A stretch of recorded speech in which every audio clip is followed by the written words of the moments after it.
এতিয়া মই আমাক এই পুৰস্কাৰ শিবিৰ চলাই নিয়াৰ কাৰণে মই আমাৰ নেতা ৰকিবুল হুছেইন ডাঙৰীয়াক মই চলাই নিয়ে যাওয়াৰ জন্য অনুৰোধ জানাই।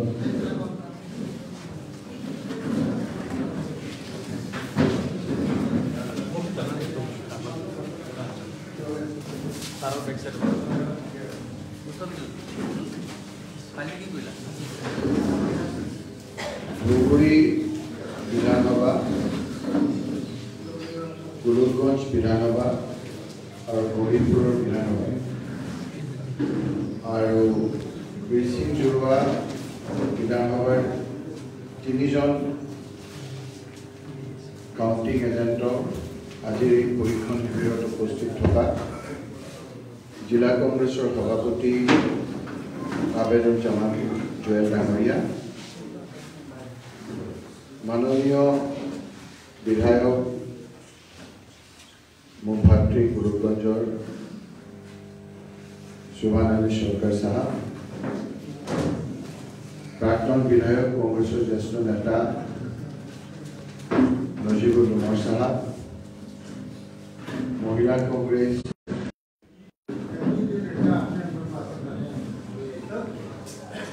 और কোনবিলাক আপোনালোকে এইবিলাক আনিব সিফালৰ মানুহখিনি মই কোৱা মানুহখিনিৰ বাহিৰে কোনোবা যদি উপস্থিত থাকে অনুৰোধ কৰিম যে কাউন্টিং এজেণ্টসকলক কৰিবলৈ দিব।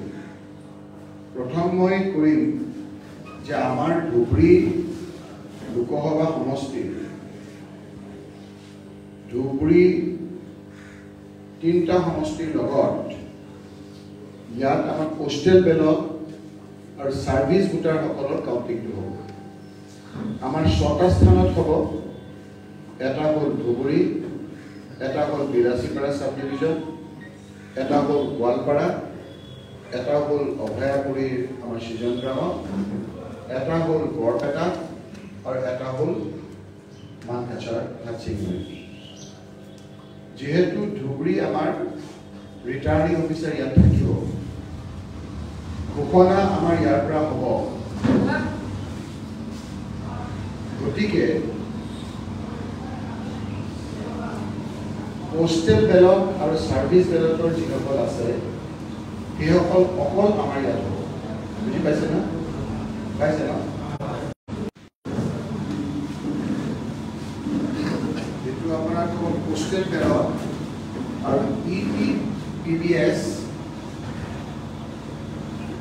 এইকেইটা সমষ্টিৰ আমাৰ যিসকল ইয়াত কাউন্টিং এজেণ্ট আছে সেইসকলৰ কাৰণে মই আকৌ বেলেগে কথা পাতিম। গতিকে ৰোল কল কৰি সেইসকল আছেনে নাই মই প্ৰথমে চাব বিচাৰিছোঁ।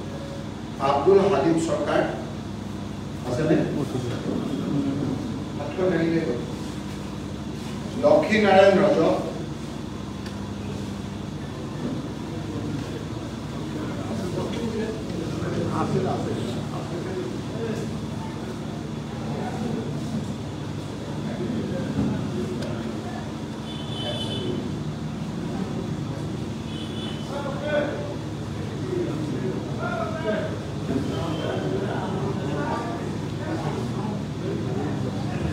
আলী হুসেন, লতিকান্ত রয়, আবুল হুসেন শেখ, নূর জামান শেখ, মুস্তাফিজুর রহমান,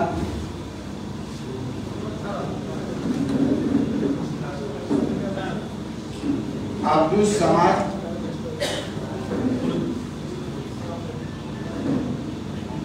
মোহাম্মদ আলী, মফিজুল ইসলাম, নূর ইসলাম প্রামাণিক, জুল হক আলী, আন্তাজ আলী, শফিকুল ইসলাম প্রধানী, রজ্জাক আজিজ হক। নাই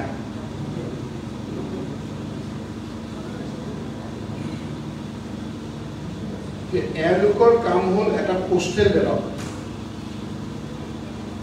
আপোনালোকে যিসকলৰ নাম কলো এই লোকসকলে জানে ন আপোনালোকে যে এজেণ্ট চবে জানে। আপোনালোকে এই আমাৰ প্ৰত্যেকটো ৰুমৰ থকা এজেণ্ট নহয়, সকলোকে আগত আপোনালোকৰ কাউণ্টিংটো হ'ব। পোষ্টেল বেলট কিমান হ'ল সেই কথাটো আমি আগতীয়াকৈ জানি যাম। ETPBC বুলি যিটো কয় সেইটো হ'ল চাৰ্ভিচ হোল্ডাৰসকলে ভোট দিয়াটো, সেইটো কম্পিউটাৰত দিয়ে। আপোনালোকৰ কেনেকৈ কি হ'ব সেই কথাটো আমাৰ এজন ট্ৰেইনিং মুস্তাফিজুৰ, তুমি অলপ কথাখিনি ব্যাখ্যা কৰি দিবা। এইটো আমাৰ কম্পিউটাৰত আহিব, অহাৰ লগে লগে আমাৰ তাত থকা লোকজনে কোনটো চিনত দিছে সেই কথাটো লিখিব লাগিব। সেইখিনি হ'ব প্ৰায় আমাৰ এতিয়ালৈকে পোষ্টেল বেলট আৰু এইটো মিলাই প্ৰায় ৯,০০০ মান আছে। এইখিনি আমাৰ আমি ৭:৩০ বুলি কম, ৮টাৰ পৰা ৮:৩০ ভিতৰত শেষ কৰিব বুজিলে। কৰি পেলাই এইটো ৰিজাল্টটো দি দিম। এই সময়খিনিত আমাৰ যিসকল এজেণ্ট থাকে ১৫খন টেবুল থাকিব, তাত আপোনাৰ পোষ্টেল বেলটৰ থাকিব ৫খনমান, মই কিবা থাকে কৈ দিম, আৰু 10খনমান থাকিব ETPBS। ETPBS ভোটটো ৪ তাৰিখে ৰাতিপুৱা ৭:৫৫ মানলৈকে আহি থাকিব পাৰে।